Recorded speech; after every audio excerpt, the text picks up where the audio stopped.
Welcome back. Time to turn to our insiders for their take on the day's big political issues. Tonight we're joined by Republican consultant Alfredo Rodriguez in our Charlotte newsroom, and here in studio, Democratic consultant Scott Fallman. Good to see you both. Welcome back to the program.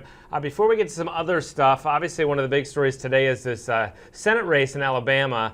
If you don't know about it, Luther Strange and Roy Moore going against each other, Republican primary. President Trump has endorsed one candidate, and Steve Bannon has endorsed the other.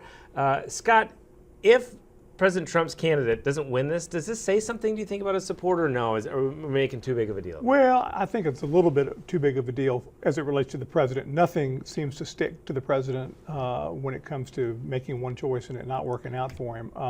But I think it does have real implications for Mitch McConnell and for the Senate. If Roy Moore is the Republican nominee, I think there is an outside chance, even though it is Alabama, that a Democrat could win because Roy Moore is just so far to the right. But if Roy Moore is elected to the Senate, I think that poses potential problems for Mitch McConnell and the Republican caucus as well, because he will be such a wild card. Alfredo, what do you think of this race and the potential impacts? Well, I tend to agree somewhat with what Scott said. I think this will have little to no impact on President Trump. At the end of the day, this is Alabama, and I think a Republican is going to win the seat outright. And so it may be a problem of opinions and policy issues that come before the Senate should Roy Moore win, as expected. But with regards to impact on the president, I think it'll have none. Why is that, do you think, Alfredo? I mean, it is the President of the United States endorsing a candidate. Shouldn't have an impact? Well, I think to some extent, the electorate supports Trump. They support what he is trying to do for America, make America great again. They support what he's trying to do with repeal and replace of Obamacare. They support what he's trying to do with getting the economy actually moving at a growth rate that we haven't seen in over a decade through tax cuts and regulation cuts. With regards to whether or not he supports one candidate over another in a political primary, I don't think that has any effect on his standing, his favorability, and the direction he wants to take the country. And so I don't think that I don't think there'll be any abandonment or any harm to his approval ratings as a result among Republicans. And those of us old enough to remember, a year ago, or a little over that, he did endorse Renee Elmers in the 2nd District right here in North Carolina, and she lost to George Holding in that race. All right, I can't believe it, but we're talking about emails again. The New York Times reporting that at least half dozen, Trump administration officials used private email accounts to communicate White House business. That includes Ivanka Trump, Jared Kushner, Reince Priebus, Steve Bannon. They do have official accounts, and they are using both. But Scott, is this, obviously, President Trump used this against Hillary Clinton a lot. Is this hypocritical? Well, I think three words come to mind: arrogance, stupidity, and hypocrisy. For all of the email controversy, real or perceived, that happened last year, for Jared and Ivanka Trump or Kushner to set up a private email server just like Hillary Clinton did, and for the others to be using private emails to conduct government business is just really beyond the pale. It's just hard to believe that they would be that stupid, frankly. Alfredo, is this hard to defend if you're Donald Trump? Well, I think one thing we need to clear up right from the outset is that the only similarity in these two stories, these two narratives, is the fact that we're talking about emails. Aside from that, nothing could be less similar. With regards to the White House private emails, I think that was done out of carelessness. I think it was done out of ignorance. I think it was done in some part, and maybe to some large degree, these folks being unqualified and unprepared for the positions that they were appointed to. But with regards to Hillary Clinton, she is easily one of the most calculated politicians of our time, maybe throughout history. And she is clearly intellectually superior than these White House staffers in question. And I think she operated in clear and knowing defiance. I think she operated in clear and knowing disregard for the law. And I think she did it because she feels self-entitled and she feels that she's above the law. Well, that's just ridiculous, Alfredo. That's the best spin I think I've heard in a long time, to call them ignorant. They spent the last year and a half excoriating Hillary Clinton over her emails. And for you to proclaim that they were ignorant of what the rules were is just incredulous, to be perfectly honest with you.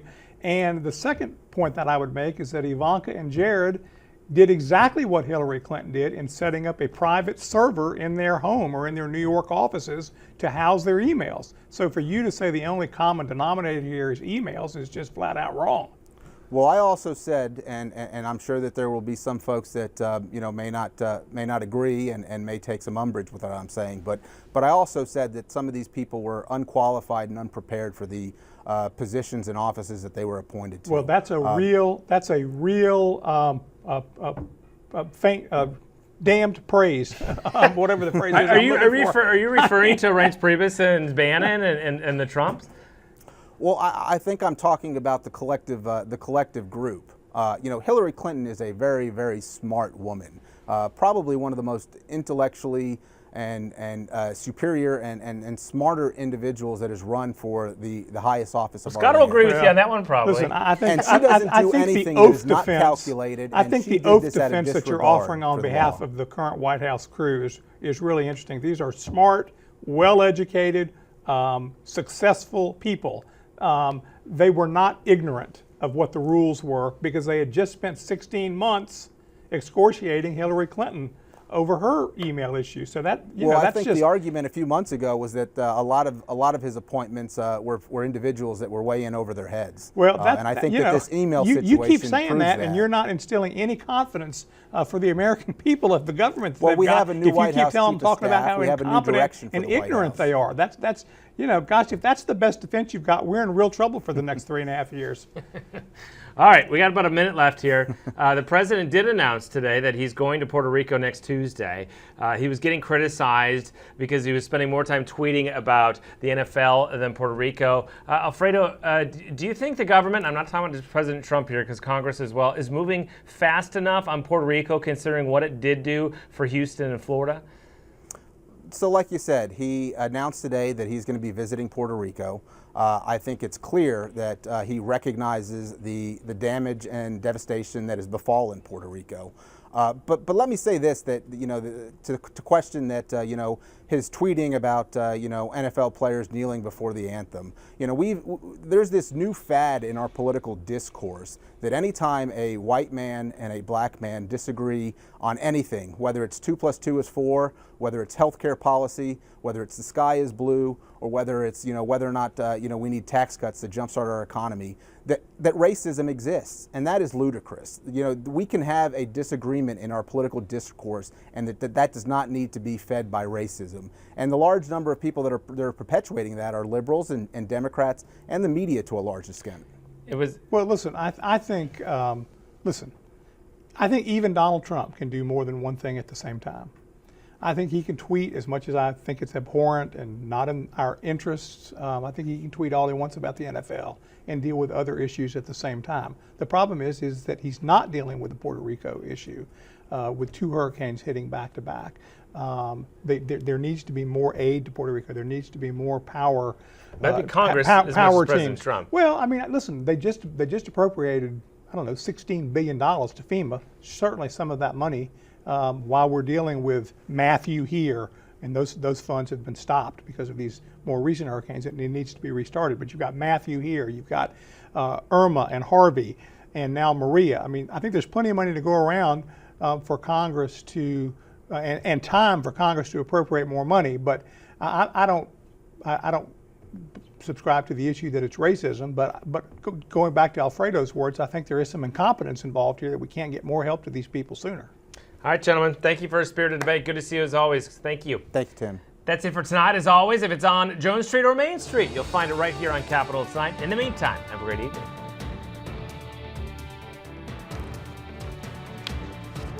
All right. Get you. I got Margaret Spellman's coming up next. So. Oh, you're going to be talking about monuments? No, maybe a little.